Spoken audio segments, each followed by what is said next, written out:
যুদ্ধের ময়দান ছাড়ব না, পরিষ্কার জানিয়ে দিয়েছে ইরান। ওদিকে ভদ্রতার মুখোশ খুলে পড়ে গেছে যুক্তরাষ্ট্রের। যুদ্ধ থামানোর বদলে ইসরায়েলকে উস্কে দিচ্ছেন প্রেসিডেন্ট ডোনাল্ড ট্রাম্প, হুমকি দিচ্ছেন ইরানকে। প্রচ্ছন্ন হুমকি আসছে ফ্রান্স, জার্মানি, ব্রিটেন থেকেও। তাই শুধু ইসরায়েল নয়, ইরানকে আসলে লড়তে হচ্ছে প্রবল পরাক্রমশালী পশ্চিমা বিশ্বের বিরুদ্ধে। ঠিক এই যখন পরিস্থিতি, তখন আহত বাঘের মতো গর্জে উঠেছে ইরানের দুই বন্ধু রাশিয়া ও চীন।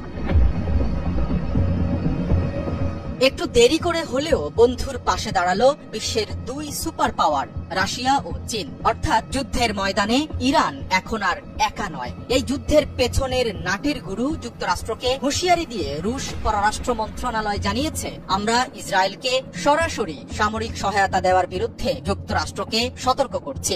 এমনকি ইসরায়েলকে সাহায্য করার চিন্তা করলেও সেটাকে অপরাধ হিসেবে বিবেচনা করা হবে। সংবাদ মাধ্যম আল আরাবিয়ার এক প্রতিবেদনে এই তথ্য উঠে এসেছে।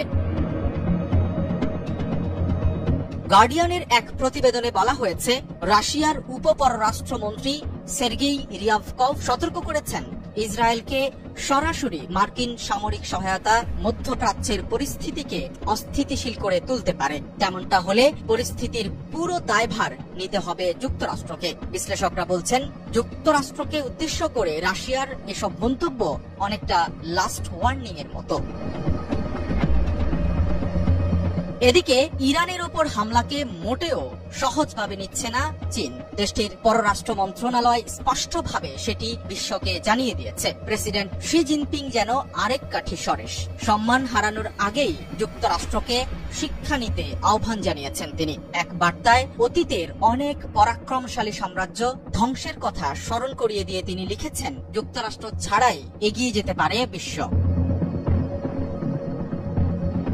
বিশ্লেষকরা বলছেন, যুক্তরাষ্ট্রকে বাদ দিয়ে বিশ্বকে ভাবার এই দুঃসাহস নিকট অতীতে কেউই দেখাতে পারেননি, যেটি করলেন শি জিনপিং। মনে করা হচ্ছে এটা একদিকে যেমন ট্রাম্পের দেশের জন্য কড়া বার্তা, তেমনি ইরানের জন্য নতুন উদ্দীপনা। দুই শক্তিশালী বন্ধুকে পাশে পেয়ে গেছে খোমেনির দেশ। যুদ্ধের ময়দানে এবার শুধু এগিয়ে যাওয়ার পালা।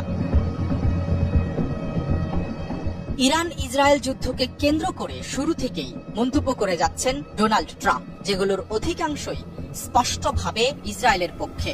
ট্রাম্প দাবি করেন, ইরানের আকাশে আমরা এখন পূর্ণ ও সম্পূর্ণ নিয়ন্ত্রণ অর্জন করেছি। মার্কিন বাহিনী এই সংঘাতে সরাসরি জড়িত না থেকেও তার বিবৃতিতে আমরা বলতে কাদের বুঝিয়েছেন তা নিয়ে বিশ্ব রাজনীতিতে তোলপাড় চলছে।